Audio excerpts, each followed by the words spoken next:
Hello friends, welcome to mechanical tutor. मैं दिलीप कुमार आज आपको पढ़ाऊंगा स्ट्रेंथ ऑफ मटेरियल।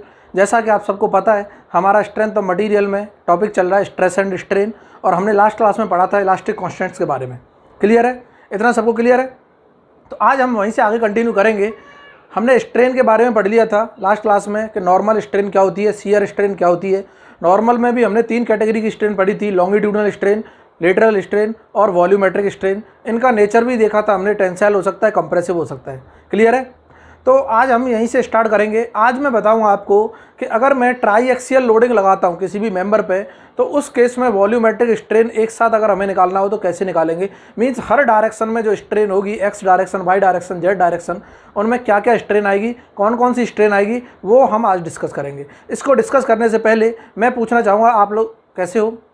उम्मीद करता हूँ सब लोग ठीक होंगे। लॉकडाउन में अपने टाइम का सही से यूटिलाइज कर रहे होंगे, अपनी हेल्थ का ध्यान रख रहे होंगे, और लॉकडाउन में सोशल डिस्टेंसिंग का सही से पालन कर रहे होंगे। ये बहुत ज़रूरी है अभी के लिए, क्योंकि पढ़ाई तो तभी करनी है जब हमारी हेल्थ क्या हो, अच्छी हो, और हमको मज़ा भी अच्छे से आना चाहिए, मन भी लगना चाहिए। तो मन लगाने के लिए क्या है, यहाँ पे सब लोग जुड़ जाइए और ये सेशन स्टार्ट करते हैं। जैसा कि सबको पता है, ये सेशन किस किस एग्जाम के लिए इंपॉर्टेंट है। गेट का एग्जाम हुआ, इंजीनियरिंग सर्विस का एग्जाम हुआ, या फिर स्टेट लेवल का असिस्टेंट इंजीनियर, जूनियर इंजीनियर का एग्जाम हुआ, SSC JEE का एग्जाम हुआ, PSUs का, चाहे फिर किसी सेमेस्टर एग्जाम की बात करें, हमारे लिए ये सब्जेक्ट होगा, वो क्या होगा, इंपॉर्टेंट होगा। और हर एग्जाम के लिए ये क्या है, अपना एक इंपॉर्टेंट रोल प्ले करता है। क्लियर है? इधर देखो, तो हम बात कर रहे थे क्या कि अब हम बात करेंगे कि अगर मैं तीनों डायरेक्शन में लोड लगा दूं किसी भी मेंबर पे, तब वॉल्यूमेट्रिक स्ट्रेन क्या होती है, किस डायरेक्शन में टोटल स्ट्रेन क्या आएगी, वो सब हम यहाँ पे डिस्कस करेंगे। तो मैं हेडिंग डालूंगा कि expression for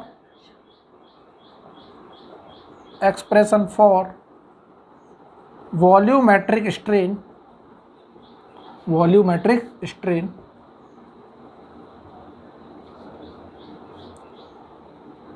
at rectangular bar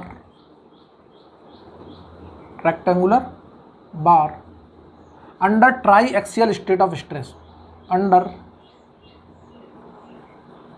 triaxial loading लिख दो, चाहे लोडिंग कंडीशन, ट्राईएक्सियल लोडिंग कंडीशन।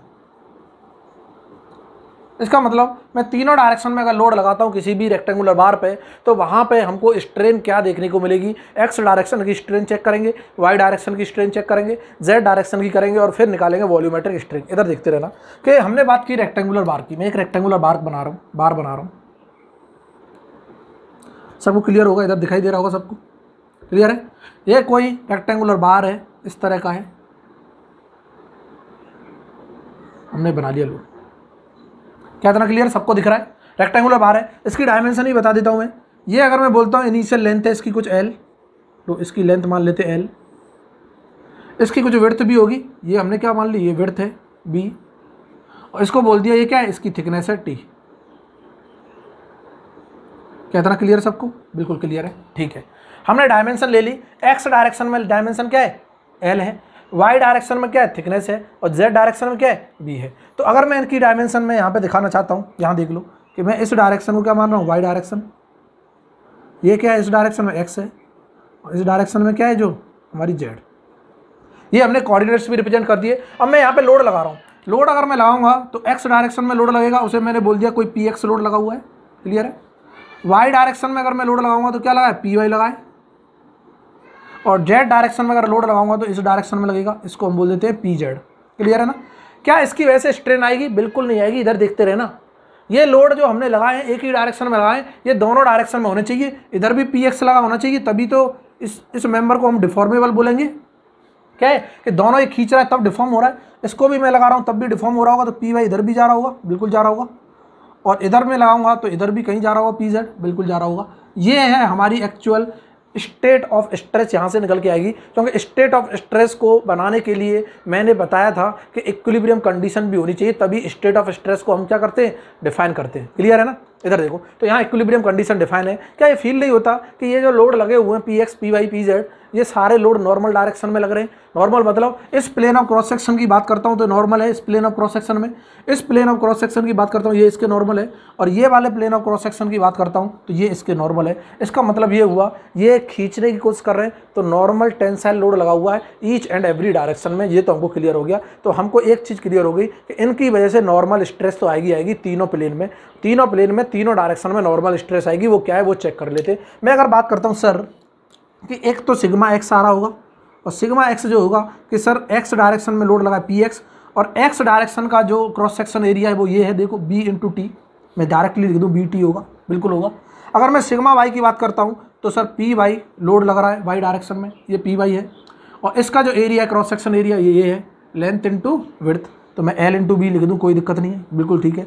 और अगर सर जेड डायरेक्शन की स्ट्रेस जो आएगी, क्या मैं लिख सकता हूँ ये जो स्ट्रेस होगी पी जेड डिवाइडेड बाई क्या होगी, जेड डायरेक्शन का एरिया देखो ये है ना, ये जेड डायरेक्शन का लोड है नॉर्मल, और ये इसका एरिया है तो एल इंटू क्या टी, ये हो गया हमारा क्या स्ट्रेस। हमने तीनों डायरेक्शन में स्ट्रेस निकाल दी। इसको बोलेंगे कि sigma x, sigma Y, sigma Z तो क्या है ये आ रहा है। क्या कोई मुझे बता सकता है शियर स्ट्रेस लगाए क्या इस प्लेन ऑफ क्रॉस सेक्शन में, शियर स्ट्रेस आएगा क्या?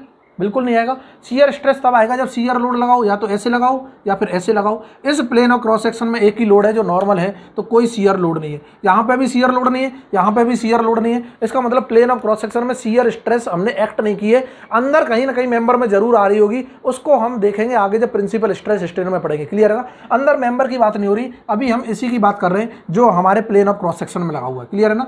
अंदर का कोई भी ऑब्लिक प्लेन लूंगा उस पर तो 100% आएगी, हम जानते भी है। क्लियर है ना? तो अभी मैं बोल दूंगा कि शियर स्ट्रेस ना टाउ एक्स वाई लगाए, जीरो है, ना टाउ वाई जेड लगाए, ये भी क्या है जीरो, ना टाउ जेड एक्स लगाए, ये भी क्या है जीरो। इसका मतलब कोई शियर स्ट्रेस एक्ट ही नहीं कर रहा, तो शियर स्ट्रेन भी नहीं आ रही होगी इसी प्लेन ऑफ क्रॉस सेक्शन की बात करें तो।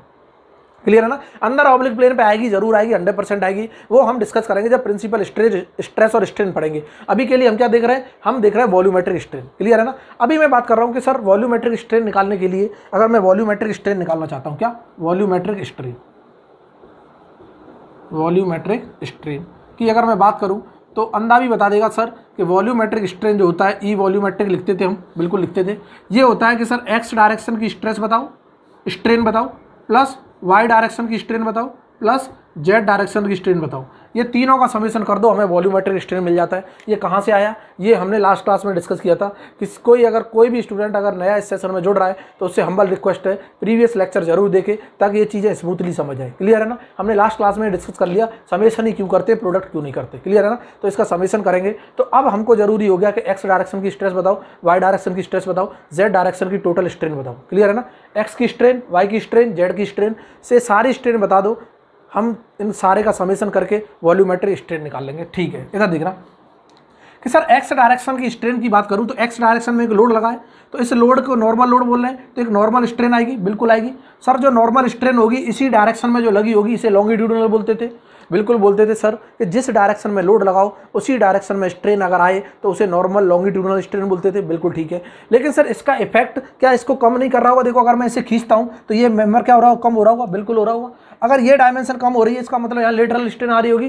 तो एक चीज़ तो हमने पहले ही बता दिया था जब नॉर्मल स्ट्रेन पढ़ाई थी कि सर अगर मैं लॉन्गिट्यूडिनल स्ट्रेन निकालता हूं किसी भी लोडिंग की वजह से, उसके साथ दो लेटरल स्ट्रेन तो आती हैं। इसका मतलब इस एक्स डायरेक्शन के लोड की वजह से एक लॉन्गिट्यूडिनल, दो लेटरल आएंगी, बिल्कुल ठीक है, 3 स्ट्रेन आ गई। सिमिलरली क्या ये वाई डायरेक्शन के लोड की वजह से वाई डायरेक्शन में लॉन्गिट्यूडिनल आएगी? बिल्कुल आएगी। और एक्स और जेड डायरेक्शन में लेटरल स्ट्रेन आएगी, ठीक है सर। ऐसे ही जेड डायरेक्शन में देखूंगा तो इस डायरेक्शन में लोड लगाए और इस डायरेक्शन के लोड की वजह से एक लॉन्गिट्यूडिनल स्ट्रेन आएगी, हाँ ठीक है। और बाकी के जो एक्स और वाई डायरेक्शन में लेटरल स्ट्रेन आएगी। मींस हमें तीनों डायरेक्शन के लोड की वजह से 9 स्ट्रेन निकलेंगी, और 9 स्ट्रेन को अगर हम निकाल लेंगे तो हम 9 को क्या कर देंगे? ऐड कर देंगे, तो ये हमारा आ जाएगा वॉल्यूमेट्रिक स्ट्रेन। इधर देखना, अब मैं बात कर रहा हूँ, इस डायग्राम को थोड़ी देर के लिए मिटा दूँ, बिल्कुल मिटा दूँ सर।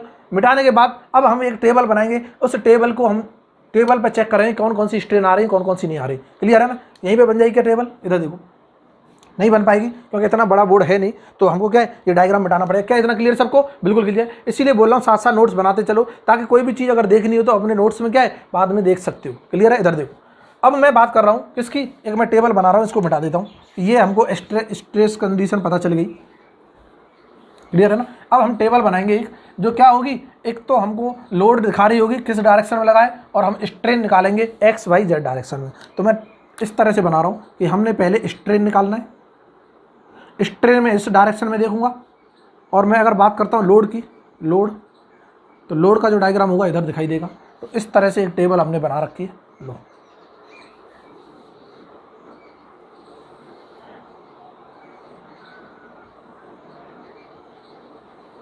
क्लियर है। इधर देखना कि सर मैं इस यहाँ बात करूँगा क्या एक्स डायरेक्शन की, एक्स डायरेक्शन में कितनी स्ट्रेन आएंगी, यहाँ बात करूँगा वाई डायरेक्शन की स्ट्रेन,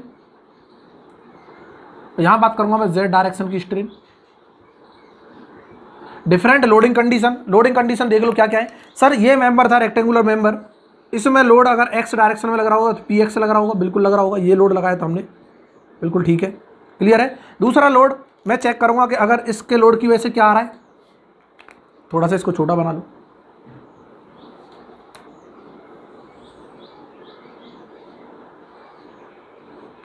बहुत आसान हो जाएगा। इधर देखना कि अगर मैं एक लोड ऐसे लगा रहा था, ये भी तो एक लोड था, ये मेंबर था, और इसमें एक लोड ये लगा था, वाई डायरेक्शन में लोड लगा था सर पी वाई, बिल्कुल ठीक है, पी वाई लगा था, कोई दिक्कत नहीं है। इसकी वजह से कुछ स्ट्रेन आएंगी वाई डायरेक्शन में, लॉन्गिट्यूडनल और लेटरल, तो उनको भी चेक करेंगे। लोडिंग देख लेते हैं पहले, तीनों लोड लगा देते हैं हम, तीनों लोड लगाएंगे। यहाँ पे एक लगा था क्या, पी जेड लगा था, इसको देख लेते हैं। इधर देखना बहुत मजा आने वाला है, इधर देखते रहो। अगर मैं बात करता हूँ क्या पी जेड लोड की, पी जेड लोड क्या है, सर इस प्लेन में एक पी जेड लोड लगा था, बिल्कुल लगा था, और इधर जा रहा था, इस तरह से हमने एक्स डायरेक्शन का लोड लगा दिया, वाई डायरेक्शन का लगा दिया, जेड डायरेक्शन का लोड लगा दिया। इसकी वजह से जो स्ट्रेन आने वाली है वो हम चेक करेंगे। इधर देखना कि सर पहले ये लोड देखते हैं कि एक्स डायरेक्शन में अगर लोड लगा रहा हूँ तो एक चीज़ तो क्लियर हो गई, एक्स डायरेक्शन में लॉन्गिट्यूडनल स्ट्रेन आएगी, बिल्कुल आएगी। और लॉन्गिट्यूडनल स्ट्रेन निकालने के लिए हमने कल ही पढ़ा था जब इलास्टिक कांस्टेंट्स की डेफिनेशन पढ़ी थी कि इलास्टिक कांस्टेंट्स की हेल्प से हम स्ट्रेन निकालते हैं थ्योरेटिकली, क्लियर है ना। और लॉन्गिट्यूडनल स्ट्रेन क्या होती है, इधर देखना कि एच पर हुक्स लॉ, इधर देखते रहो, एच पर हुक्स लॉ हम जानते हैं कि लॉन्गिट्यूडनल स्ट्रेन हमको निकालनी है, वो क्या होगी कि उस डायरेक्शन में स्ट्रेस बता दो और डिवाइड बाई क्या बता दो, Young's modulus of elasticity sigma upon E, बिल्कुल ठीक है, ये था। और हम लेटरल स्ट्रेन अगर निकालेंगे, क्या निकालेंगे, लेटरल स्ट्रेन, इधर देखते रहो, लेटरल स्ट्रेन, जिसे मैं बोल रहा था कि lateral strain, lateral equal to क्या होगा कि सर माइनस के म्यू टाइम्स लॉन्गिट्यूडनल स्ट्रेन, यही था ना, माइनस के म्यू टाइम्स लॉन्गिट्यूडनल स्ट्रेन, और मैं लिख सकता हूँ माइनस के mu times sigma upon E, ये होता है लेटरल स्ट्रेन। कितना क्लियर है। हमें लेटरल और लॉन्गिट्यूडनल निकालने का ये तरीका है, क्योंकि लेटरल स्ट्रेन निकालने के लिए यूजफुल होता था क्या, पॉइजन्स रेशियो, और लॉन्गिट्यूडनल निकालने के लिए यूजफुल होता था क्या, इलास्टिक कांस्टेंट, क्लियर है ना, जिसे हम बोलते हैं ये क्या है, यंग्स मॉडुलस ऑफ इलास्टिसिटी या फिर मॉडुलस ऑफ इलास्टिसिटी बोल दो, क्लियर है ना। इधर देखना मॉडुलस ऑफ इलास्टिसिटी तो क्या था, के था, ये यंग्स मॉडुलस ऑफ इलास्टिसिटी है, या फिर खाली यंग्स मॉडुलस बोल देते हैं। इधर देखना, इसका मतलब ये हुआ कि इस डायरेक्शन में अगर लोड लगा एक्स डायरेक्शन में, अब समझना चीज़ों को, बहुत आसान है, इधर समझना। अगर ये एक्स डायरेक्शन में लोड लगाए तो एक चीज़ तो क्लियर है, एक्स डायरेक्शन में लोड लगाए तो इसी डायरेक्शन में लॉन्गिट्यूडनल स्ट्रेस आएगी, लॉन्गिट्यूडनल स्ट्रेस आएगी, और लॉन्गिट्यूडनल स्ट्रेन भी आएगी। इस डायरेक्शन में स्ट्रेस होगी सिग्मा एक्स, बिल्कुल होगी सिग्मा एक्स, इसकी वजह से लॉन्गिट्यूडनल स्ट्रेन आ रही होगी। अगर मैं ई से डिवाइड कर दूं तो लॉन्गिट्यूडनल स्ट्रेन आ जाएगी। तो मैं लिख सकता हूं कि यहाँ पे जो लॉन्गिट्यूडनल स्ट्रेन होगी तो एक्स डायरेक्शन की होगी कि नहीं होगी, एक्स डायरेक्शन की जो स्ट्रेन होगी वो क्या है, लॉन्गिट्यूडनल, मैं उसे सिग्मा एक्स अपॉन ई लिख सकता हूँ, बिल्कुल लिख सकता हूँ, क्योंकि ये क्या है, लॉन्गिट्यूडनल है, बिल्कुल ठीक है। सर इसकी वजह से वाई डायरेक्शन में कम हो रही होगी, देखो इसको अगर मैं खींचूंगा तो वाई डायरेक्शन की क्या हो रही होगी, डायमेंशन कम हो रही होगी, मीन्स लेटरल स्ट्रेन आ रही होगी परपेंडिकुलर डायरेक्शन में, और लेटरल स्ट्रेन को अगर हम निकालेंगे तो इसकी वजह से वाई डायरेक्शन में जो आएगी माइनस के म्यू टाइम्स, और लॉन्गिट्यूडनल कितनी है, ये है सिग्मा एक्स अपॉन ई, तो यहाँ से आ जाएगी, बिल्कुल क्लियर है सबको। क्या इतना क्लियर है कि सर इस डायरेक्शन की लॉन्गिट्यूडनल ये है तो इसकी वजह से लेटरल जो आएगी वाई डायरेक्शन में वो ये होगी, और इसी की वजह से जो लेटरल आएगी जेड डायरेक्शन में क्या होगी, माइनस के mu times sigma x upon E, बिल्कुल सही है। कितना क्लियर है कि सर ये x का इफेक्ट है, एक लॉन्गिट्यूडनल दे रहा है और दो लेटरल दे रहा है, एक दे रहा है वाई डायरेक्शन में, एक दे रहा है जेड डायरेक्शन में, बिल्कुल मजा आ गया, क्लियर है। अब मैं वाई डायरेक्शन की बात करूं कि वाई डायरेक्शन में अगर मैंने लोड लगाया है तो वाई डायरेक्शन में लोड लगा है, इसका मतलब वाई डायरेक्शन में ये लॉन्गिट्यूडनल स्ट्रेन बना रहा होगा, और लॉन्गिट्यूडनल स्ट्रेन का फॉर्मूला है कि वाई डायरेक्शन की स्ट्रेस बताओ डिवाइड बाई ई कर दो, तो इसका मतलब वाई डायरेक्शन में लॉन्गिट्यूडनल आ रही होगी, मैं इसको लिख सकता हूँ ई वाई में लॉन्गिट्यूडनल होगी, वो क्या होगी sigma Y E, sigma Y by E. Clear है ना, सिग्मा वाई अपॉन ई करके ये लॉन्गिट्यूडनल आ गई। अगर यहाँ लॉन्गिट्यूडनल है तो इधर लेटरल होगी, डायरेक्ट लिख दूँ। अब लेटरल क्या होगी सर, माइनस म्यू का मल्टीप्लाई करते जाओ बस, तो मैं तुरंत लिख दूंगा ई एक्स जो होगा माइनस के म्यू सिग्मा वाई अपॉन ई हो जाएगा, और यहाँ पे ई जेड जो होगा वो भी क्या हो जाएगा माइनस के म्यू सिग्मा वाई अपॉन ई हो जाएगा। क्या इतना क्लियर है, क्योंकि जिस डायरेक्शन में लोड लगा है उस डायरेक्शन में तो लॉन्गिट्यूडनल आ रही है, बट और अदर डायरेक्शन में क्या होगी लेटरल होगी। सिमिलरली इस डायरेक्शन में लोड लगा है तो एक्स डायरेक्शन में लॉन्गिट्यूडनल, बाकी दो में क्या है लेटरल। अब जेड डायरेक्शन में लोड लगा है तो इस डायरेक्शन में लॉन्गिट्यूडनल आएगी, तो मैं जेड डायरेक्शन को बोल सकता हूँ यहाँ जेड डायरेक्शन में लॉन्गिट्यूडनल क्या होगी कि sigma Z divided by E. Clear है ना। अब इसका लेटरल जो आ रहा होगा वो क्या होगा ई एक्स इक्वल टू माइनस के mu sigma z by E, क्योंकि इसकी वजह से लेटरल आ रहा होगा, माइनस म्यू का मल्टीप्लाई करते जाओ बस, और कुछ नहीं करना। E Y equal to minus के mu sigma Z upon E. Clear है। इसका मतलब ये हुआ कि ये एक्स डायरेक्शन की टोटल स्ट्रेन इतनी है, वाई डायरेक्शन की टोटल स्ट्रेन इतनी है, और जेड डायरेक्शन की टोटल स्ट्रेन इतनी है। क्लियर है ना। हमें एक्स डायरेक्शन की टोटल स्ट्रेन अगर पता चल जाए तो मैं टोटल एक्स लिख दूंगा कि ये क्या है total strain in X direction epsilon X. यहाँ पे total strain in Y direction ये क्या है एप्सिलॉन वाई। यहाँ पे total strain in Z direction क्या है एप्सिलॉन जेड।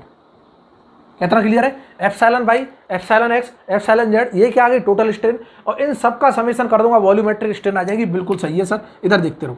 क्या इतना क्लियर है सबको, बिल्कुल क्लियर है। अब इसको हम क्या करेंगे, इनको ऐड करेंगे, तो मैं एक्स डायरेक्शन में ऐड करूंगा, इधर देखना ऐड करूंगा तो sigma x upon E plus minus के mu time sigma y upon E plus minus के mu time sigma Z upon E, इसको ऐड कर दूंगा टोटल एक्स डायरेक्शन की स्ट्रेन आ जाएगी, इसको टोटल ऐड कर दूंगा वाई डायरेक्शन की स्ट्रेन आ जाएगी, इसको टोटल ऐड कर दूंगा जेड डायरेक्शन की स्ट्रेन आ जाएगी। तो मैं यहाँ पे लिख रहा हूँ, इधर देखना, इसको मिटा के लिख रहा हूँ कि X total strain in X direction total strain in Y direction, और ये क्या है सब नॉर्मल स्ट्रेन है क्योंकि नॉर्मल लोड लगा है, तो हम बोल देंगे टोटल नॉर्मल स्ट्रेन। यहाँ देखना total normal strain in X direction. Clear है ना। तो मैं लिख सकता हूं कि ये क्या होगी total normal strain in X direction, epsilon x निकाल रहे हैं तो इसको समेशन कर दो। क्या मैं लिख सकता हूं sigma x upon E minus के म्यू टाइम्स, इसको लिख सकता हूं मैं sigma Y by E minus के mu times sigma z by E, क्योंकि ये सब हमने ऐड कर दिया, इसके साथ ये ऐड किया, इसके साथ ये ऐड किया, तो इसको ऐड करेंगे माइनस माइनस प्लस, ये भी माइनस माइनस प्लस, ये आ गई। क्या मैं इसको लिख सकता हूँ एप्सिलॉन एक्स, ये आ गई हमारी एप्सिलॉन एक्स। सिमिलरली अब मैं निकाल लूँ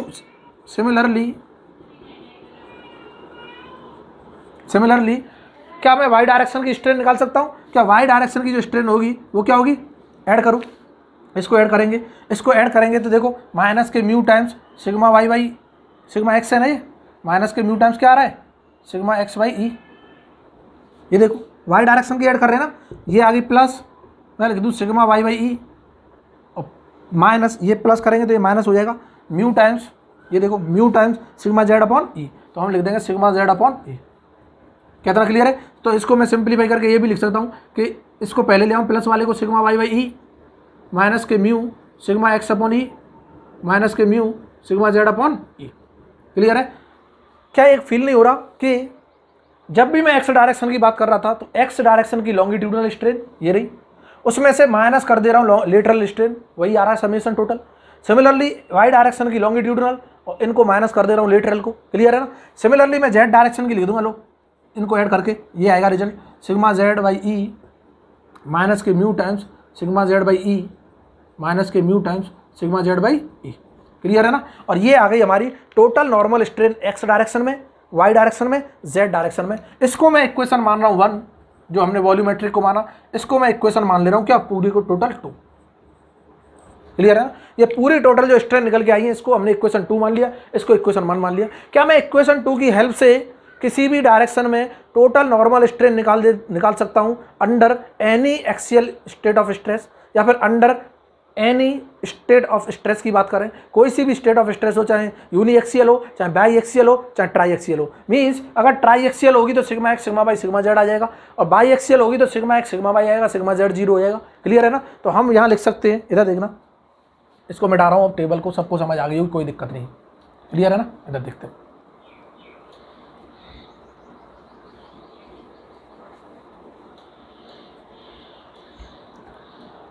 मैं यहां पे लिख सकता हूं यूजिंग, क्या using,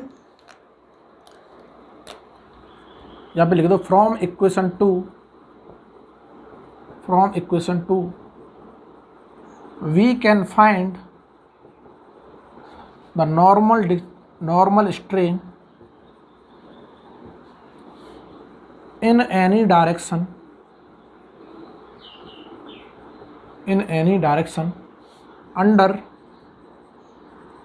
any state of stress at a point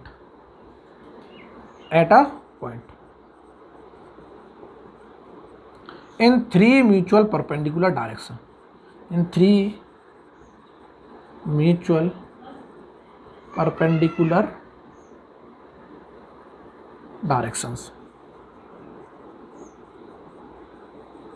कितना क्लियर है? इसका मतलब ये हुआ कि कोई सी स्टेट ऑफ स्ट्रेस हो, चाहे वो यूनिएक्सियल हो, चाहे बाईएक्सियल हो, चाहे ट्राईएक्सियल हो, मैं किसी भी डायरेक्शन में अगर निकालना चाहता हूं, एक्स में, वाई में, जेड में, तो इस इक्वेशन की हेल्प से हम निकाल सकते हैं। जैसे फॉर एग्जांपल मैं बात करता हूं, फॉर एग्जांपल इधर देखना, फॉर एग्जांपल मैं बात कर रहा हूं biaxial state of stress. For biaxial state of stress की अगर मैं बात करता हूं, तो क्या जानते हैं बाईएक्सियल स्टेट ऑफ स्ट्रेस क्या होती है? Mean sigma X equal to क्या होगा? सिग्मा एक्स होगा, सिग्मा एक्स दे रखा होगा, सिग्मा वाई दे रखा होगा, लेकिन सिग्मा जेड क्या होगा? जीरो होगा। क्लियर है ना? और सिग्मा जेड अगर जीरो है तो हम तुरंत निकाल देंगे कि एप्सिलॉन एक्स जो होगा, सिग्मा जेड के टर्म को जीरो कर दो, क्या epsilon x sigma x upon E minus के mu time sigma y upon E होगा? बिल्कुल होगा। सिग्मा जेड वाला टर्म जीरो हो गया। सिमिलरली एप्सिलॉन जो वाई निकालेंगे वो क्या आएगा? सिग्मा जेड के टर्म को उड़ा दो, क्या मैं लिख सकता हूँ sigma Y by E minus के mu times sigma x by E आएगा? बिल्कुल आएगा। अब इधर देखो, क्या एप्सिलॉन जेड जीरो हो जाएगा? बिल्कुल हो जाएगा, क्योंकि जेड डायरेक्शन में कुछ भी स्ट्रेस आ ही नहीं रही, और जेड डायरेक्शन में अगर स्ट्रेस नहीं है तो जेड डायरेक्शन की स्ट्रेन भी क्या हो जाएगी? जीरो हो जाएगी। इट मीन्स जेड डायरेक्शन की स्ट्रेन क्या हो जाएगी? जीरो हो जाएगी, क्योंकि सिग्मा जेड क्या है? जीरो है। क्लियर है ना? इस इक्वेशन से इतना क्लियर है। अगर मैं यूनिएक्सियल की बात करूंगा, यूनिएक्सियल में मीन्स सिग्मा एक्स खाली लगाए, सिग्मा एक्स खाली लगाए तो ये सब जीरो, खाली लॉन्गिट्यूडनल स्ट्रेन आएगी, लेटरल आएगी नहीं। क्लियर है ना? यूनिएक्सियल की बात करेंगे तो ये क्या हो जाएगा? जीरो आ जाएगा, ये सब जीरो, तो ये आ जाएगी क्या? लॉन्गिट्यूडनल स्ट्रेन एक्स डायरेक्शन में। सिग्मा वाई ये भी आएगा एप्सिलॉन वाई, कि सिग्मा वाई को क्या कर दो? जीरो कर दो, सिग्मा जेड को जीरो कर दो, ये लेटरल आ गई। क्लियर है ना? माइनस के म्यू टाइम्स। तो इस तरह से हम किसी भी एनी स्टेट ऑफ स्ट्रेस में एनी स्टेट ऑफ स्ट्रेस लगा के हम किसी भी डायरेक्शन में स्ट्रेन निकाल सकते हैं, नॉर्मल स्ट्रेन। क्लियर है ना? लेकिन हम पढ़ रहे थे वॉल्यूमेट्रिक स्ट्रेन। अगर मैं वॉल्यूमेट्रिक स्ट्रेन निकालता हूं, इसको मिटा रहा हूं, इधर देखना, वॉल्यूमेट्रिक स्ट्रेन निकाल रहा हूं, तो मैं लिख सकता हूं कि यूजिंग इक्वेशन 2 इन इक्वेशन 1, या फिर पुट इक्वेशन 2, इसको अगर मैं इक्वेशन 1 में रखता हूं, इधर देखना, पुट इक्वेशन 2 इन इक्वेशन 1, तो हमको जो इक्वेशन मिलेगी वो क्या होगी? वॉल्यूमेट्रिक स्ट्रेन की, वो क्या होती है? Epsilon X plus epsilon Y plus epsilon Z. इसकी वैल्यू यहाँ पे रखता हूँ तो क्या मिलेगा? इधर देखना, तो वॉल्यूमेट्रिक स्ट्रेन जो होगा, वॉल्यूमेट्रिक, वो क्या होगा कि sir D V upon V होता है, change in volume upon original volume. क्या मैं लिख सकता हूँ? एप्सिलॉन एक्स की वैल्यू क्या है? ये है, देखो, sigma x upon E minus के mu times sigma y upon E minus के mu times sigma Z upon E. बिल्कुल सही है। ये प्लस एप्सिलॉन वाई, ये वाला है एप्सिलॉन वाई, ये लिखो, sigma y upon E minus mu times sigma x upon E minus mu times sigma Z upon E. Clear है? ये क्या आ रहा है? इधर देखो, यहाँ मिस्टेक हो गई है। एप्सिलॉन जेड यहाँ पे क्या आएगा? एप्सिलॉन जेड होगा, यहाँ पे एक्स आ रहा था ना, वह टेबल में देखो, यहाँ पे क्या आ रहा है? एक्स आएगा, यहाँ पे क्या आएगा? वाई आएगा, उस टेबल में देखना। क्लियर है ना? तो अभी हमने बाईएक्सियल स्टेट ऑफ स्ट्रेस भी पढ़ा था, तो वहाँ बाईएक्सियल स्टेट ऑफ स्ट्रेस में इधर देख लो एक बार, बाईएक्सियल स्टेट ऑफ स्ट्रेस की बात करूँ, बाईएक्सियल स्टेट ऑफ स्ट्रेस, तो वहाँ पे हमने ये देखा था sigma X equal to sigma X के बराबर है, sigma Y equal to sigma Y के बराबर है, बट सिग्मा जेड हमने क्या माना? जीरो माना बाईएक्सियल के लिए। तो यहाँ पे एप्सिलॉन एक्स की वैल्यू तो आ रही थी, क्या आ रही थी? यहाँ पे रखो, सिग्मा जेड जीरो है, तो ये आ जाएगा sigma x upon E minus के mu times sigma y upon E. ये आ जाएगा, सिग्मा जेड जीरो है तो ये नहीं आएगा। सिमिलरली एप्सिलॉन वाई अगर निकालते हैं तो यहाँ पे सिग्मा जेड जीरो कर दो, ये आ जाएगा sigma y upon E minus के mu times sigma x upon E. Clear है। लेकिन सिग्मा ये एप्सिलॉन जेड निकालूंगा मैं तो यहाँ पे इसको जीरो कर दो, बाकी तो आएगा ना। एप्सिलॉन जेड इक्वल टू क्या आएगा, माइनस के mu sigma x upon E minus mu sigma y upon E. Clear है ना। मतलब कहने का स्ट्रेन हमेशा तीनों डायरेक्शन में आएगी, ऐसा कभी नहीं हो सकता। चाहे बाई एक्सियल लगाओ, चाहे यूनी एक्सियल लगाओ, चाहे ट्राई एक्सियल लगाओ, तीनों डायरेक्शन में स्ट्रेन तो हमको देखने को मिलेगी, 100% देखने को मिलेगी। क्लियर है ना। तो इसका मतलब ये हुआ कि इनकी हेल्प से तो हम हर डायरेक्शन में स्ट्रेन निकाल सकते हैं। तो वॉल्यूमेट्रिक स्ट्रेन अगर हम निकाल रहे हैं तो मैंने एप्सिलॉन एक्स की वैल्यू रखी, एप्सिलॉन वाई की वैल्यू रख दी यहाँ से, और एप्सिलॉन जेड की वैल्यू यहाँ पे रखूंगा। तो इसको अब मिटा रहा हूँ। अब सबको समझ आ गया होगा। यहाँ थोड़ी मिस्टेक से लिख दिया था, हमने डायरेक्ट ऐड किया था ना। इधर देखो बोर्ड थोड़ा कम है, इसीलिए क्या है बार बार चीज़ें मिटा के लिखना पड़ रहा है। थोड़ा चीज़ों को समझने की कोशिश करो। बाकी अभी अरेंजमेंट इतना ज़्यादा हो नहीं पा रहा है क्योंकि लॉकडाउन का पीरियड चल रहा है। जितना हो रहा है उसको क्या करो, कोशिश करो समझने की। बाकी चीज़ें सबको समझ आ रही है। कोई भी अगर चीज़ें दिक्कत नहीं आती है मैं खुद ही रिपीट कर दूंगा। कोई भी मिस्टेक हो रही है तो मुझे खुद समझ आती है, क्योंकि प्रूफ करने के बाद रिजल्ट तो हमें पता रहते हैं कि क्या क्या आने वाले हैं। क्लियर है ना। तो अगर रिजल्ट कहीं नहीं आ रहा है इसका मतलब कहीं ना कहीं मिस्टेक हुई है। इसीलिए मैंने बोला है कि हमेशा रिजल्ट भी याद रखो और प्रूफ भी आने चाहिए, कंसेप्ट भी आने चाहिए कहाँ से आ रहे हैं। क्लियर है ना। जब तक रिजल्ट नहीं आएंगे तब तक हम क्या पता क्या गलत प्रूफ कर जाए। क्लियर है ना। इधर देखो अब मैं इसको मिटा दूँ, एप्सिलॉन एक्स सब ने लिख लिया, एप्सिलॉन वाई लिख दिया, इसको मैं मिटा रहा हूं खाली। इधर देखना 1 मिनट के लिए। एप्सिलॉन एक्स और एप्सिलॉन वाई हमने क्या कर दिया, मिटा दिया। अब मैं एप्सिलॉन जेड की वैल्यू लगा दूं यहाँ। इस एप्सिलॉन जेड की वैल्यू लगाऊंगा तो प्लस एप्सिलॉन जेड क्या था कि sir sigma Z upon E minus mu times sigma x upon E minus mu times sigma y upon E. इस तरह से लिख लिया। ये वैल्यू यहाँ पे रख दी। ये वैल्यू जैसे यहाँ रख दी इसको भी मिटा दो, और इसको जब सॉल्व करेंगे तो क्या रिजल्ट आएगा, डायरेक्ट रिजल्ट लिख लेते हैं लोग। वॉल्यूमेट्रिक स्ट्रेन जो होगा वो क्या होगा, D V upon V equal to, देखो सिग्मा एक्स अपॉन ई, यहाँ पे भी सिग्मा एक्स अपॉन ई आ रहा है, यहाँ पे भी सिग्मा एक्स अपॉन ई आ रहा है, यहाँ पे सिग्मा वाई अपॉन ई, यहाँ पे सिग्मा वाई अपॉन ई, यहाँ पे भी सिग्मा वाई अपॉन ई आ रहा है। क्लियर है ना। इतना क्लियर है सबको। इसका मतलब ये हुआ कि म्यू टाइम सिग्मा वाई यहाँ आ रहा है नहीं आ रहा, और म्यू टाइम सिग्मा वाई यहाँ पे भी आ रहा है, 2 टाइम्स हो जाएगा। म्यू टाइम सिग्मा जेड यहाँ आ रहा है, यहाँ पे भी आ रहा है, 2 टाइम्स हो जाएगा। होगा कि नहीं होगा। और म्यू टाइम सिग्मा एक्स यहाँ आ रहा है, यहाँ पे भी हो जाएगा। तो अगर मैं यहाँ से कॉमन निकालता हूँ sigma x sigma Y sigma Z तो ये रिजल्ट आएगा। इसको सॉल्व करके देख लेना, 1 माइनस 2 म्यू अपॉन ई, और यहाँ से कॉमन निकाल लिया sigma X plus sigma Y plus sigma Z. Clear है ना। और ये इक्वेशन आ जाएगी वॉल्यूमेट्रिक स्ट्रेन की। ये है हमारा क्या, वॉल्यूमेट्रिक स्ट्रेन। तो मैं इस इक्वेशन को क्या लिख सकता हूँ, इक्वेशन नंबर 3। क्या इतना क्लियर है। इसको इक्वेशन नंबर 3 जैसे ही लिखा, ये कर लोगे ना, करके बताएंगे।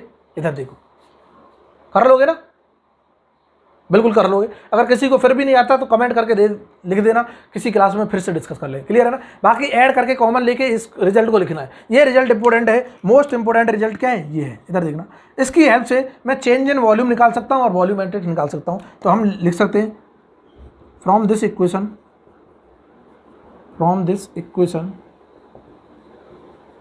We can find change in volume of a member or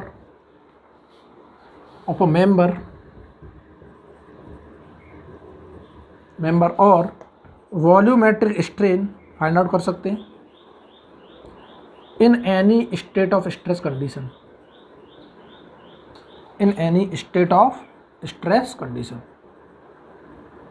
clear है, बिल्कुल क्लियर है। यहाँ से हम वॉल्यूमेट्रिक स्ट्रेन भी निकाल सकते हैं, चेंज इन वॉल्यूम भी निकाल सकते हैं, किसी भी मेंबर का, कोई दिक्कत नहीं है। क्या इतना क्लियर सबको, बिल्कुल क्लियर है। कि सर चेंज इन वॉल्यूम 0 हो सकता है क्या कभी, बिल्कुल हो सकता है। इधर देखना कि सर ये इनमें से कोई सा भी एक टर्म 0 हो जाए तो हो सकता है कि अगर मैं म्यू की वैल्यू क्या रख दूँ 0.5, इधर देखना म्यू की वैल्यू 0.5 रख दूँ, 2 × 0.5 1, 1 - 1 0, ये टर्म अगर 0 तो पूरा टर्म 0, और पूरा टर्म 0 तो चेंज इन वॉल्यूम क्या हो गया, 0 हो गया। मीन्स अगर पॉइजन्स रेशियो की वैल्यू जिस मटीरियल के लिए 0.5 होगी उसका वॉल्यूम चेंज क्या होता है, 0 होता है, 100% होता है। मीन्स वॉल्यूमेट्रिक स्ट्रेन क्या होती है, 0 होती है। कल भी मैंने जब इलास्टिक कांस्टेंट बताया था तो वहाँ पर मैंने 0.5 लिया था। किस मटीरियल का लिया था, कोई बताएगा क्या। पैराफिन, रबर, वैक्स, इस जो क्ले हमने जो 4 मटेरियल लिए थे उनका जो हमने बोला था पॉइजन्स रेशियो क्या होता है, 0.5 होता है। उनके लिए वॉल्यूमेट्रिक जो स्ट्रेन होती है वो क्या होती है, वो होती है 0। क्लियर है ना। या फिर दूसरी कंडीशन ये हो सकती है कि किसी भी पॉइजन्स रेशियो के लिए म्यू की वैल्यू 0.5 से कम हो, लेकिन अगर sigma X plus sigma Y plus sigma Z का समेशन 0 के बराबर हो गया तब भी वॉल्यूमेट्रिक स्ट्रेन क्या हो सकता है, 0 हो सकता है। ये कब हो सकता है कि कोई एक टेंसाइल स्ट्रेन हो, टेंसाइल स्ट्रेस हो या फिर अदर क्या हो, कंप्रेसिव हो, तो इनका समेशन कुछ इस तरह का होना चाहिए कि 0 के बराबर आ जाए। क्लियर है ना। इधर देखो, अभी मैं बोल सकता हूँ फ्रॉम इक्वेशन 3 एनालिसिस करें, क्या फ्रॉम इक्वेशन 3, अगर मैं बात करूं किसकी, फ्रॉम इक्वेशन 3 की,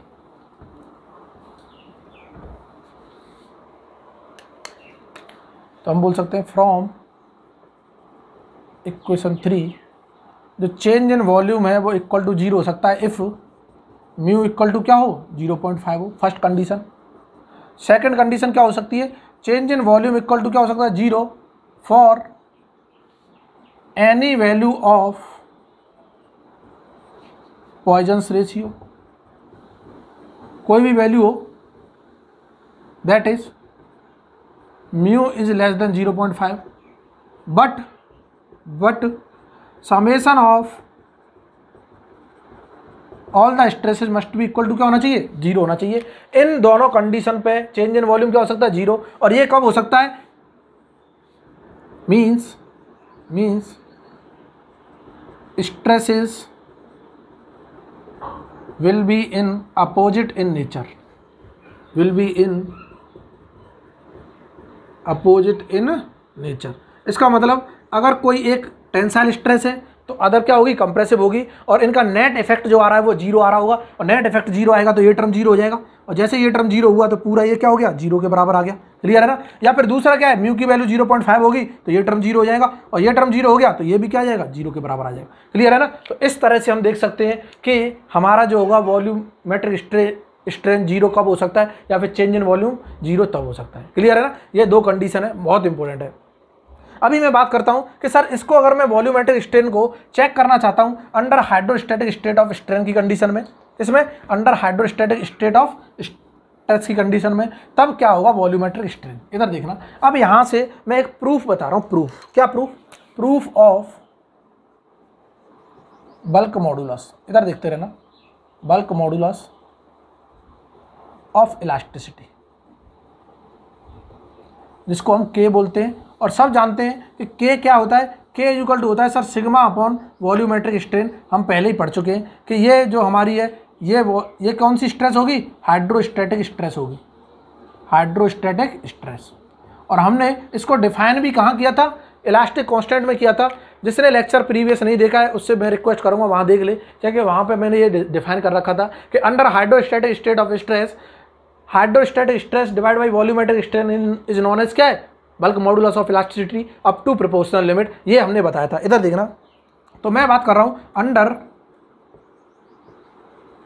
हाइड्रोस्टैटिक स्टेट ऑफ स्ट्रेस की। क्लियर है ना। Under hydrostatic state of stress की बात करूंगा तो इसमें क्या होता है, sigma x, sigma Y, sigma Z, all the stresses same होती हैं, सिग्मा के बराबर होती हैं, और कोई भी शियर स्ट्रेस नहीं होती। Means tau X by tau Y Z equal to क्या है, tau Z X equal to क्या है, 0। और इसी को बोलते हैं हम under hydrostatic state of stress. Means ये जो कंडीशन है हाइड्रोस्टैटिक स्टेट ऑफ स्ट्रेस की है, क्योंकि वहाँ पे सिर्फ नॉर्मल स्ट्रेस होती है, कोई शियर स्ट्रेस नहीं होती। क्योंकि हाइड्रो का मतलब होता है पानी, स्टैटिक का मतलब होता है क्या, स्थिर अवस्था में। पानी जब स्थिर अवस्था में होता है तो सिर्फ प्रेशर फोर्स लगाता है, और प्रेशर होता है नॉर्मल टू द सरफेस, इसीलिए नॉर्मल फोर्स आता है, कोई शियर फोर्स आता नहीं है। स्टैटिक पानी में, स्टैटिक लिक्विड में कोई भी शियर फोर्स नहीं आता, इसीलिए यहाँ पर कोई शियर स्ट्रेस भी नहीं आती। क्लियर है ना।